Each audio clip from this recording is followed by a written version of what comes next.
We know this is a month of Black history, but it should also be a month full of vivid memories. I'll start by saying my name is Deja, but if it weren't for those who preceded me, I would not be here before you see. I am here today to help you go on a journey. So I'd like you to close your eyes and follow me. As we cover our faces, I'll introduce you to those who preceded me, starting with the man from Jamestown Colony. The first colony of this great America was built on my back. I was stolen from my country, sold by my own people, indentured to a man who knew less than me, because he too was a stranger to this land. It's okay, because even enslaved, I stood strong, which is true to the character of a Black man. My mother and father were born in Africa and brought to America. I was born in this country, but I wasn't born free. The slave master's son taught me to write and taught me to read. I knew from a young age that remaining submissive was not my destiny. So when I was sold and the eclipse came, to me it was a sign from the Almighty. I would lead an uprising among my people like Gabriel Prosser and Denmark Vesey, but unlike them, I would succeed. In 1831, 7 of my brothers and I went to the master's home under the starlit sky. On this night, he and family would die. After that night, the count of my followers grew to 75. They followed me through Southampton with pride. We decapitated injustice, exposing the evil of the community in which we lived. They sent 3,000 militiamen to match my 75. When they came to find me, 200 died. But it took 2 weeks for those 3,000 men to find me and subject me to the common way of killing. They lynched me. It was unjust, but if I wouldn't have hung there. Nat didn't make it to freedom, but his passionate attempt was a great aid to me. See, I, Frederick Douglass, made it to freedom all alone, you see. I rode a train, I did not run. I used my wit to flee. I posed as a sailor who was already free and headed north to make something out of me. In 1846, I published the North Star, my very own abolitionist magazine. I was the first Black man to do that, and the only at several more things. Only Black man at Lincoln's inauguration. Only Black to be nominated for vice president.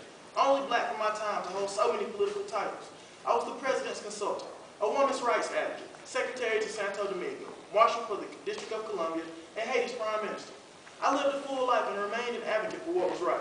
I was not a writer. I spoke, and my voice commanded attention, so I became well known. I fought for you and those who come after you. If it weren't for me. By the time I began vouching for women's rights, I had a powerful voice, and voices like Douglas in backing mine. But long before those strides were made, about 30 years after being born a slave, I got my freedom the honest way. Then I went to the courts to get my son, who had been sold into slavery while he was still young. Again, an honest victory, I had won. I'm speaking the truth, and you probably know that I worked with Harry on the Underground Railroad. I sung, I preached, I debated for victory all up and down the east coast of our country. And eventually I settled in Washington, D.C. after helping gather supplies for the Civil War victory.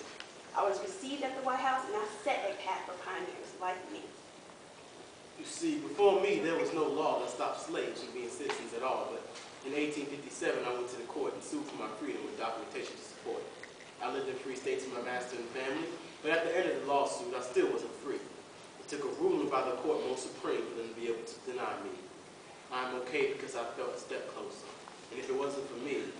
If it weren't for Dre Scott who made sure he was heard, I may not have been Madam C.J. Walker.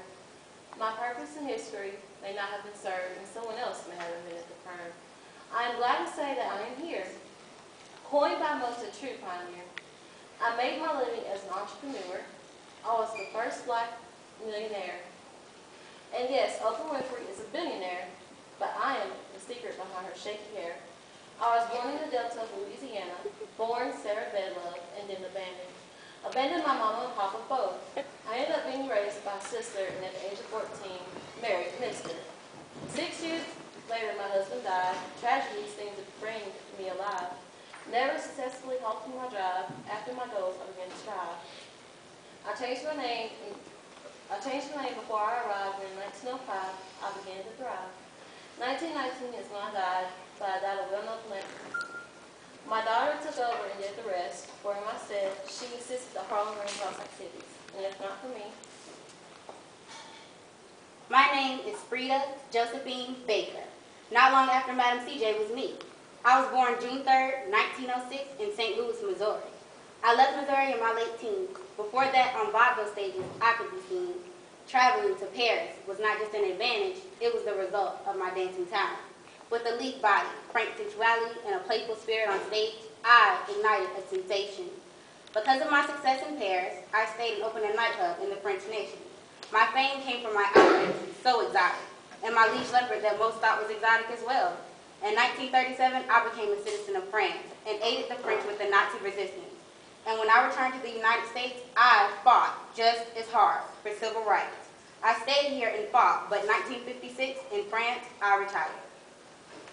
Dred Scott led the way for men like Lincoln and General Howard, followed by pioneer women like Josephine Baker,